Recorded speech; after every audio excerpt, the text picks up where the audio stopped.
Halo dulur, selamat datang di Madrid United, channel fans MU paling netral. Menang dipuji, kalah dibully. Di video kali ini seperti biasa kita akan membahas beberapa berita terbaru dari Manchester United. Ada update-update baru yang menurutku sangat menarik untuk kita bahas bersama. Langsung aja kita masuk ke berita yang pertama. Manchester United akan memimpin musim panas mendatang untuk merekrut gelandang nomor 6. Beberapa di antaranya yaitu Elliot Anderson, Carlos Baleba, dan Adam Wharton termasuk di antara gelandang bertahan yang diperkirakan akan sangat diminati oleh klub-klub besar Eropa. Dengan Baleba yang dihargai lebih dari 100 juta pound sterling. Oke teman-teman, kebutuhan terkait posisi di gelandang tengah dalam upaya untuk penyempurnaan skema 3-4-3 Ruben Amorim ini sangatlah penting. Karena apa? Karena sampai saat ini ya, dengan adanya sekitar 4 atau 5 pemain yang tersedia di Manchester United sebagai pemain di lini tengah, itu masih belum bisa memenuhi ekspektasi dan merealisasikan kebutuhan dari skema Ruben Amorim. Mulai dari iya, jangan ya. Mulai dari Casemiro, Manuel Ugarte, Bruno Fernandes, Kobbie Mainoo. Ini belum ada yang bisa sesuai ekspektasi dari Ruben Amorim. Maka dari itu terlihat jelas ketika pemain-pemain yang ada saat ini dimainkan, lini tengah masih kropos ya. Lini tengah masih bolong. Lini tengah masih mudah ditembus oleh pihak lawan dan lini tengah masih minim kreativitas. Dengan adanya gelandang baru dari 3 nama yang sudah disebutkan tadi, menurutku salah satu lah minimal, atau kalau bisa 2 dari 3 nama itu berhasil didatangkan.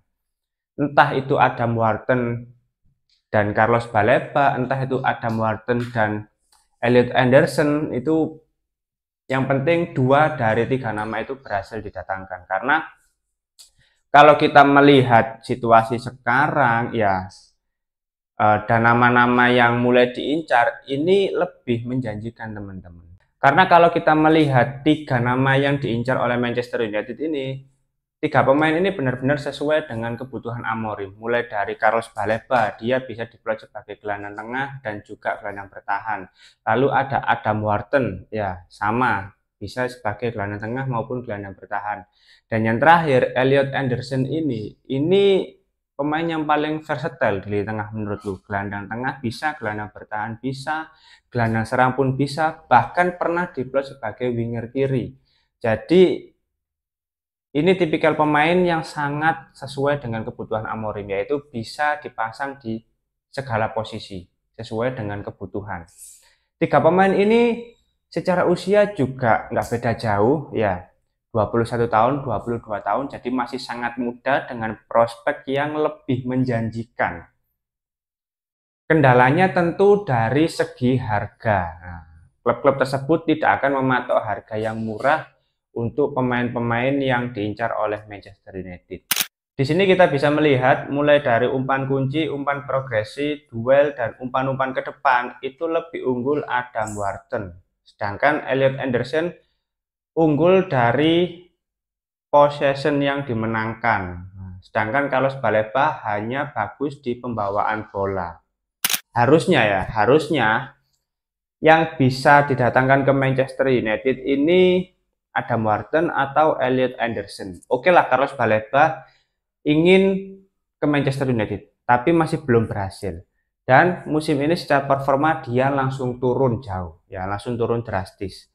Bisa jadi dia melakukan hal seperti itu agar ketika Manchester United kembali menginginkan Carlos Baleba, harganya bisa jauh lebih murah dibandingkan harga yang diinginkan oleh Brighton. Ya menurutku kalau secara performa mulai menurun, ya pasti market value-nya akan ikut turun. Dan Brighton tentu tidak mungkin menjual dengan harga yang tinggi seperti musim panas kemarin.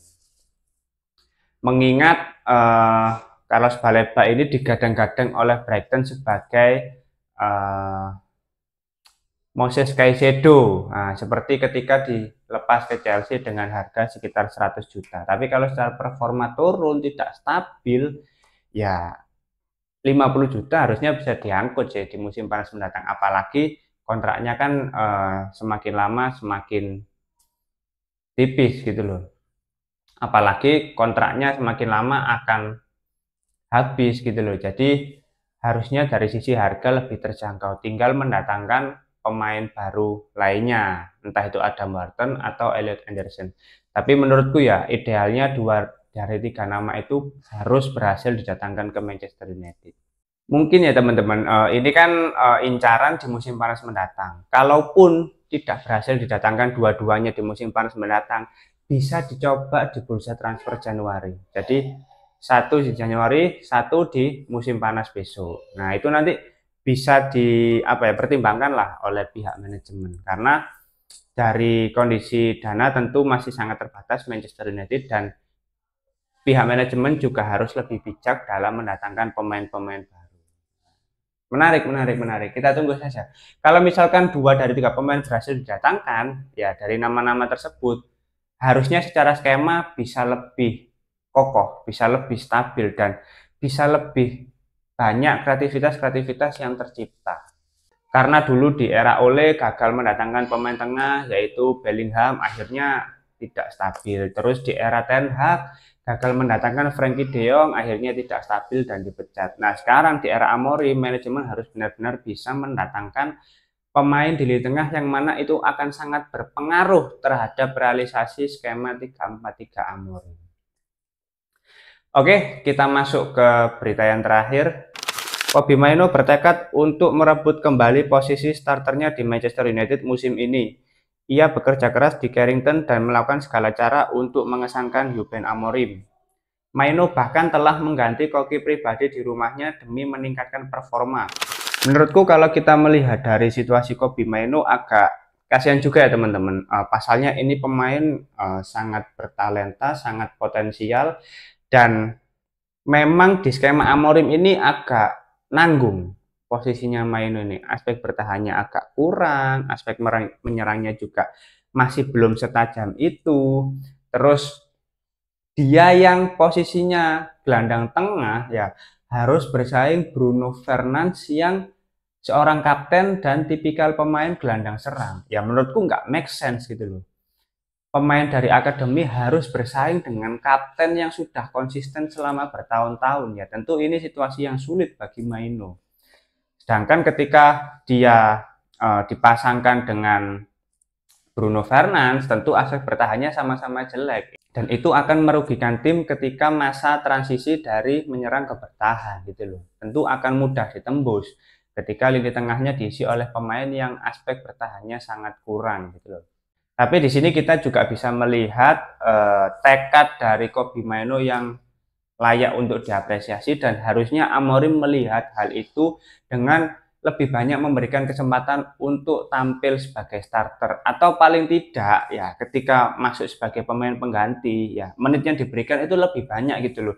Jangan hanya dimasukkan ketika sudah menit 80, 85, ya main 5 menit, 10 menit buat apa menurutku untuk pemain seperti Mainoo. Dia bahkan tidak dipanggil ke timnas Inggris karena menit bermainnya sangat terbatas gitu loh. Beda lagi kalau dia jam terbangnya itu sangat stabil, dia tampil secara reguler, tentu akan dipanggil oleh timnas. Dia kan fokusnya ke situ. Makanya di bursa transfer musim panas kemarin dia minta untuk dipinjamkan karena dia kesulitan untuk mendapatkan menit bermain di Manchester United. Aku sih berharap Manchester United tetap mempertahankan Mainoo dan Amorim bisa memberikan kesempatan yang lebih banyak untuk tampil bersama Manchester United, karena dia masih bisa berkembang lagi secara potensi sangat besar. Akan sangat disayangkan kalau pemain seperti Mainoo ini disia-siakan oleh Ruben Amorim hanya untuk memberikan tempat kepada seorang Bruno Fernandes.